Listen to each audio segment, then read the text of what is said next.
Oh, I'm gonna use my glasses. Okay. Hi, everyone.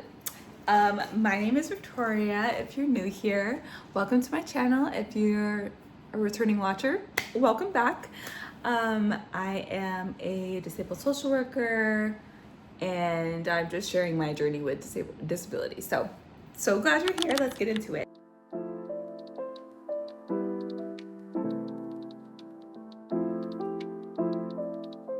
Today, we're going, well, actually,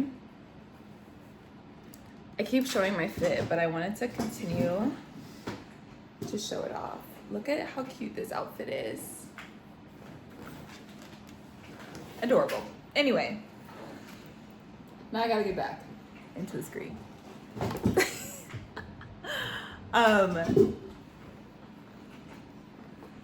So today I wanted to talk a little bit about the Wired article that came out a while ago about long COVID. And I've seen a lot of good analysis about the article and sort of like the qualms people have had about it. But I wanted to give my perspective that I haven't really seen adequately relayed. I'm gonna pull it up. Just give me a second. I know it's heathenish that I'm carrying my laptop like this, but okay. Now, while I don't necessarily I'm not sure that I advocate for this article to be taken down necessarily, because I do believe in freedom of speech, and I worry that if this article gets retracted from like a journalist, like a kind of news source, that it might lead to other articles with like differing opinions also being censored. Not that they aren't already, but oh, I guess that's the answer, huh? They already are being censored. Okay. I'm kind of like grappling with that still, like in terms of like, and would I call for this to be redacted?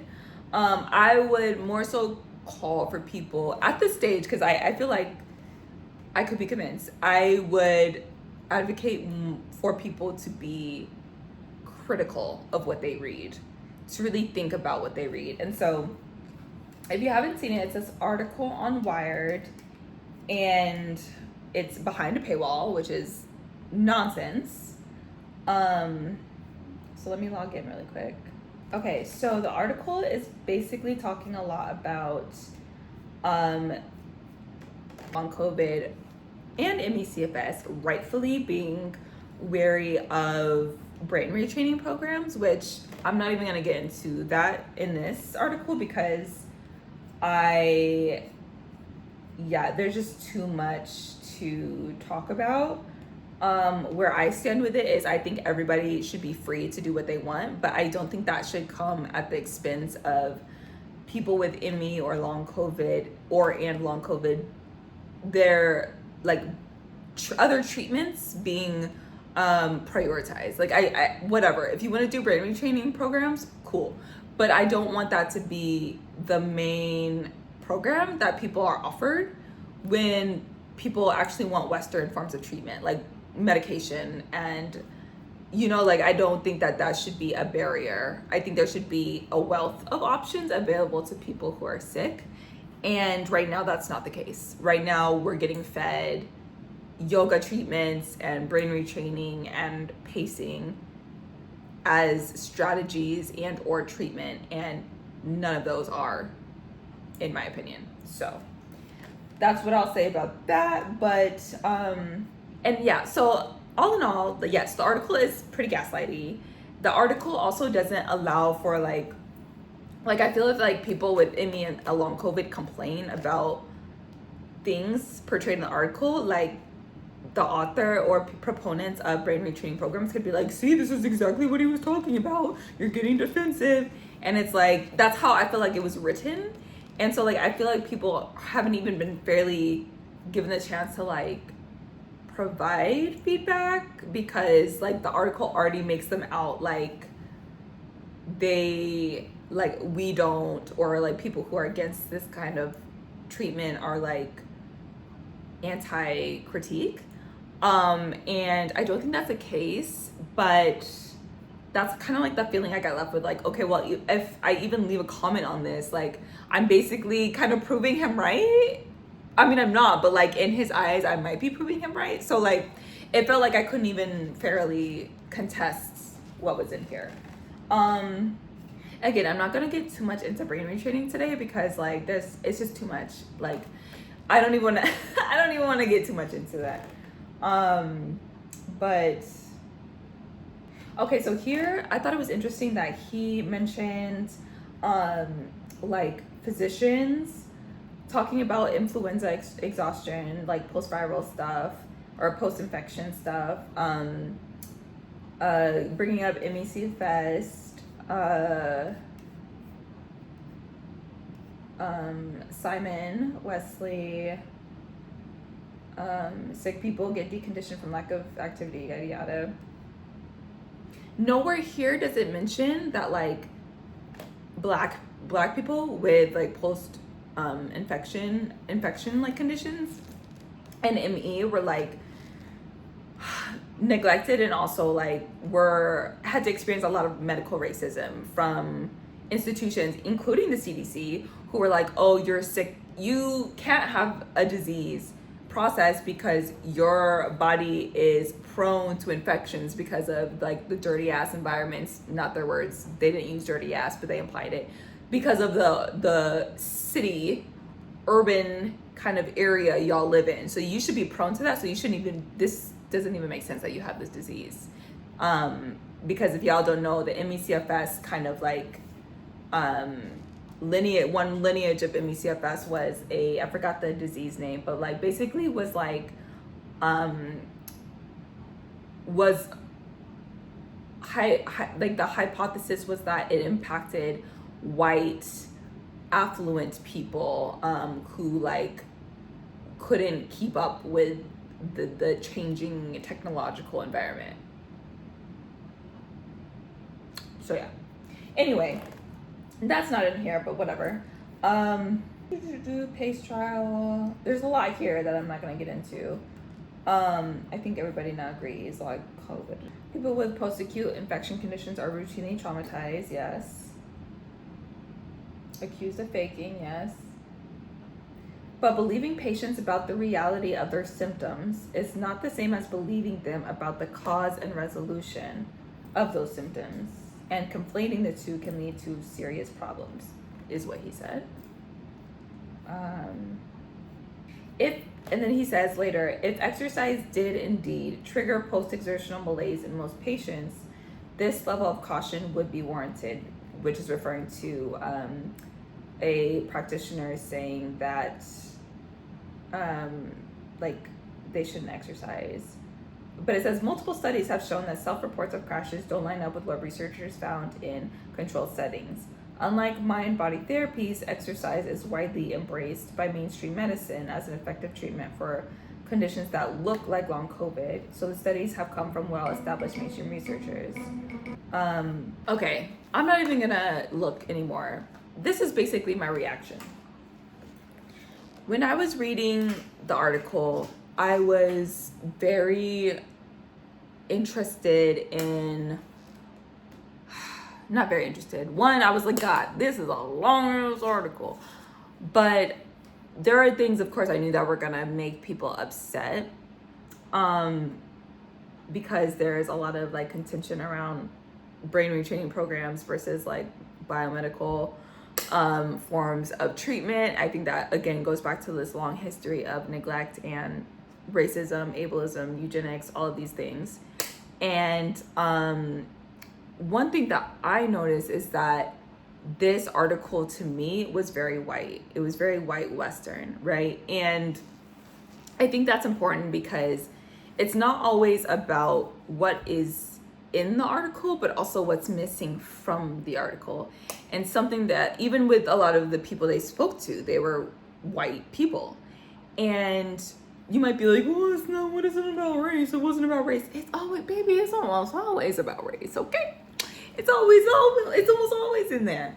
And something that I recognized when I was reading is that there is no acknowledgement that so many of us people who are not white, who come from deep cultural ties to medicine, to healing, we tried those things. Those are the first things we tried.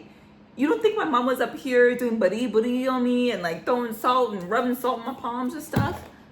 You don't think that's something we tried? The first thing we try is going to be these more non-bio Western medicine kind of treatments. That's the first thing we try. We try different foods. We try our healing concoctions. We try prayers. We try chants, rituals. Those are the things we rely on. I know for a fact most of the people who are Black, Indigenous, in my case Filipino, but Asian,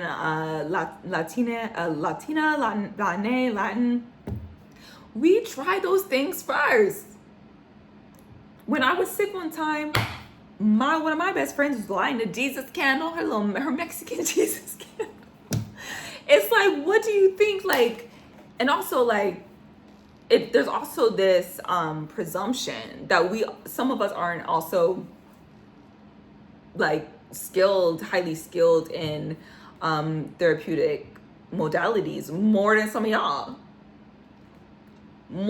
y'all. Cause I damn sure did sit 2 years in did 2 years worth of coursework for a master's degree. And I'm not a therapist, but I'm pretty sure I might know more about mental health than you and different modalities than you. You think we didn't try?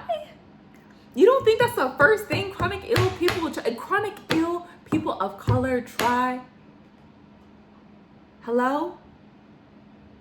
We are some of the communities that had no access to medicine for years because of racism.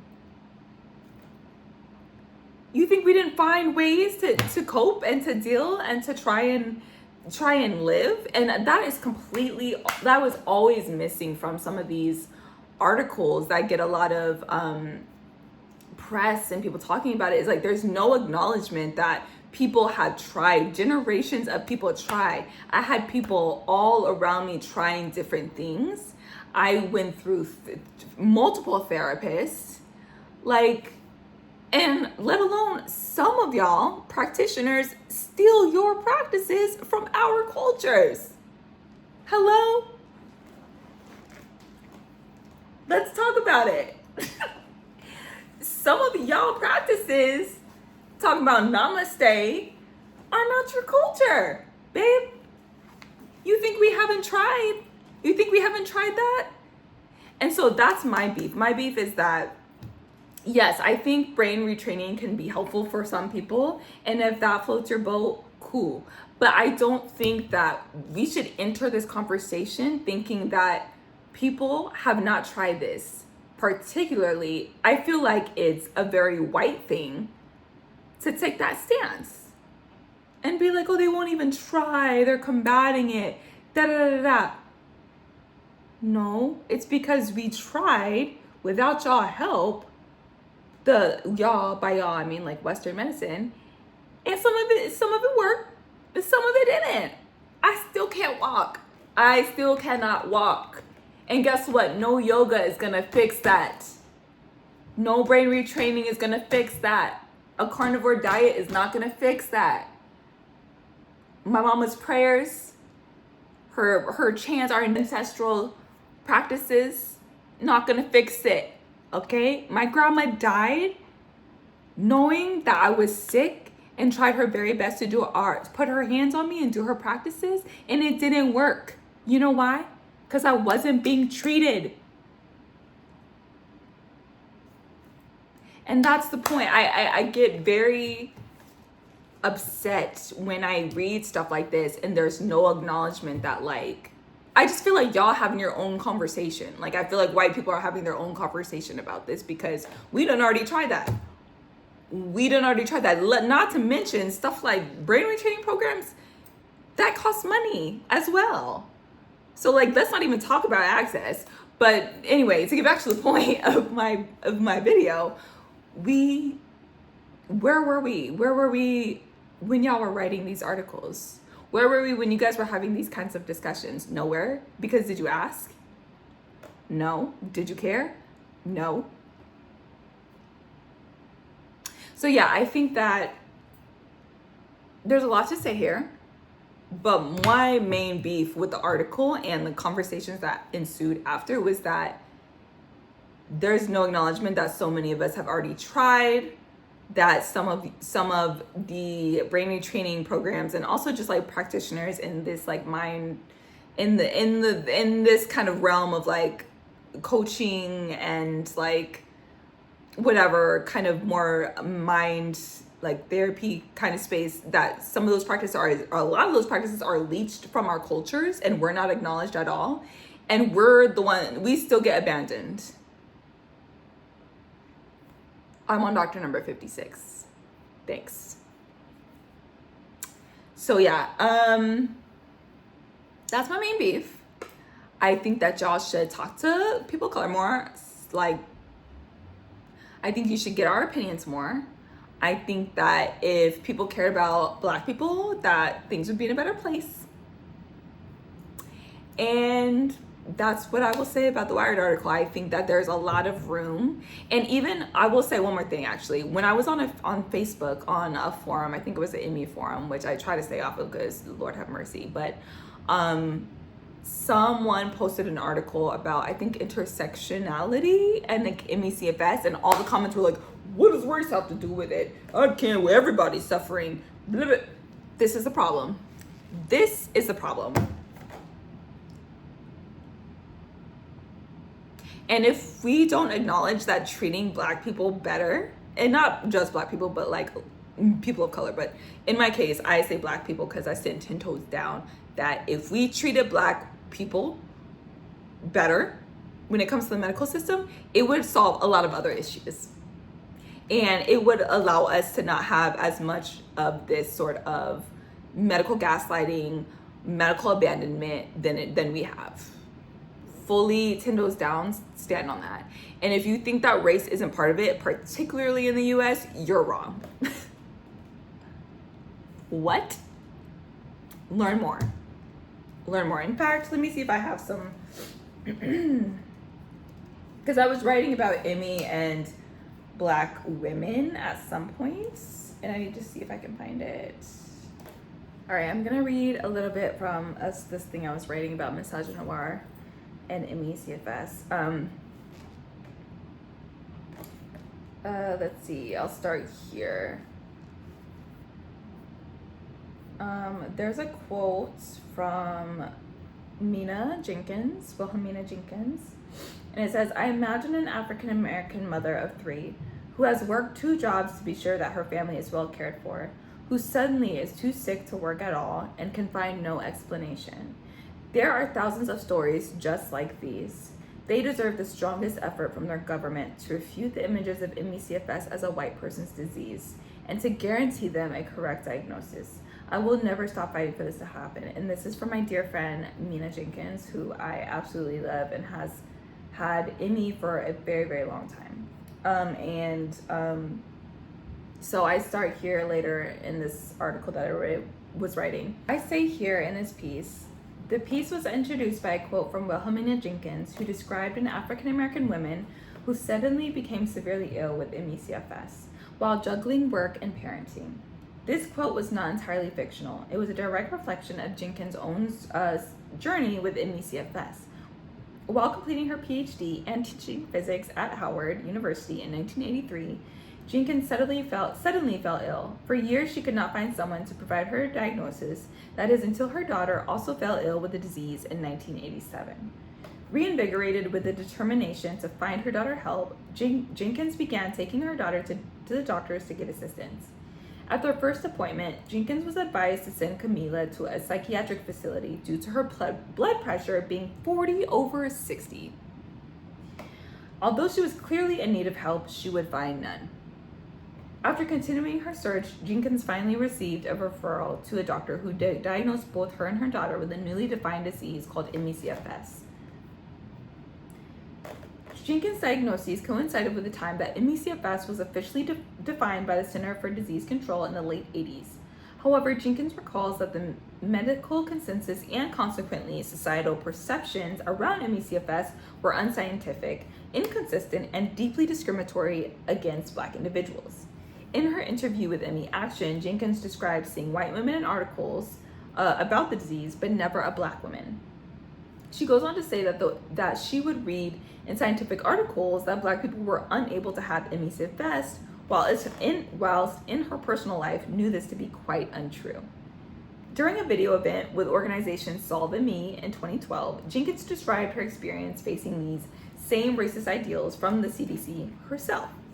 She recalled that at a CDC event on ME/CFS, a presenter stated that Black people could not get the disease because their immune systems were already prone to getting viruses due to the sanitary conditions they lived in. This exposure to germs and viruses as children made them immune. Jenkins also recalled that once during an interview at the CDC, a staff member paused to ask her why she was the only Black person they could find with this disease. Although Black people have been sick with ME for decades, this manufactured belief in difference in immunity, as well as the invisibility via lack of images portraying Black people with ME, has led to the community largely remaining undiagnosed and unassisted. Moreover, it has led to Black women being misdiagnosed instead with a range of psychiatric disorders, of which ME/CFS is not, including our beloved Jennifer Brea. Although rarely mentioned by advocacy organizations and research articles, the historical record on ME/CFS aligns with Jenkins' experience as a Black woman, navigating this disease during the late 80s and early 90s. These beliefs about ME/CFS and Black people are not random. They stem from a lineage of misogynistic ableist views widely held by white male doctors dating back to the transatlantic slave trade. It is important to discuss the roots of ME to understand why we are where we are today. As such, one must discuss the deeply racist, sexist, and ableist history of neurasthenia. Some researchers say that neurasthenia only resembles ME/CFS, while others state that it is a reemergence or a revival of the disease. Few organizations, like the Arthritis Foundation, claim that the conditions are in fact the same, with some people saying that people with ME have been given a diagnosis of neurasthenia. Despite the mention of neurasthenia as a potential predecessor of ME, a few researchers and orgs contend with the complex history of the disease. And so I go into a little bit about neurasthenia, and then I'll end it there. I just wanted to give you this little background on why I'm very passionate about this. Neurasthenia was popularized in the US by George Miller Beard, and as one researcher writes, was a white American men's malady. Used to further white supremacy against the backdrop of an increasing heterogeneous migrant and African American society. I don't know why that word messed me up. I was a bio major. Neurasthenia was defined specifically as an American disease of brain workers, impacting mostly men and civilized races. It was a condition characterized by the white American upper middle class, and both men and women who could not cope with the proliferation of new technologies of the late 19th and early 20th century. Beard writes, quote, "The American Negro never suffered from neurasthenia till recently, but now it is of not infrequent occurrence, especially in the half-breeds." Neurasthenia comprised of several symptoms, including fatigue, a wide range of phobias, anxiety, and a lack of nerve force, otherwise referred to as nervous exhaustion. Sound familiar? Researchers state that neurasthenia was tied to a growing anxiety about a diminishing great frontier, an end to the Great Crusade to colonize the West and transform the wilderness. It was an effort to gain back the credence of white supremacy in the face of increasing presupposed threats to establishing a solidified racial class hierarchy. Neurasthenia, so basically what I'm saying here is neurasthenia was a way to uphold white supremacy and this idea about the great frontier and, the colonial powers, right? It was a way for that to be upheld. And it says, the logics behind neurasthenia did not cease, rather they simply morphed into a different form. Rather than Black people being thought to be fully immune to the disease due to their uncivilized, I don't know the term I'm using in the next place, but due to their incivility, basically, it is thought that Black people are protected because their immune systems are used to poor sanitation.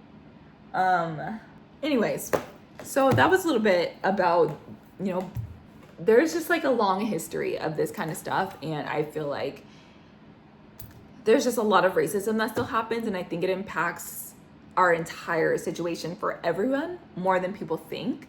And you can try to ignore it as much as you want, but it helps no one to ignore that fact. And actually, it would be more beneficial for us to call that into these spaces more, because it would elucidate some of the underlying issues of medical neglect and things like that. So that's my piece. That's all I'm saying about it for now. And yeah, I'm gonna go rest because that was a lot.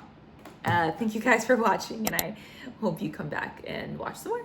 Okay, bye. Thank you.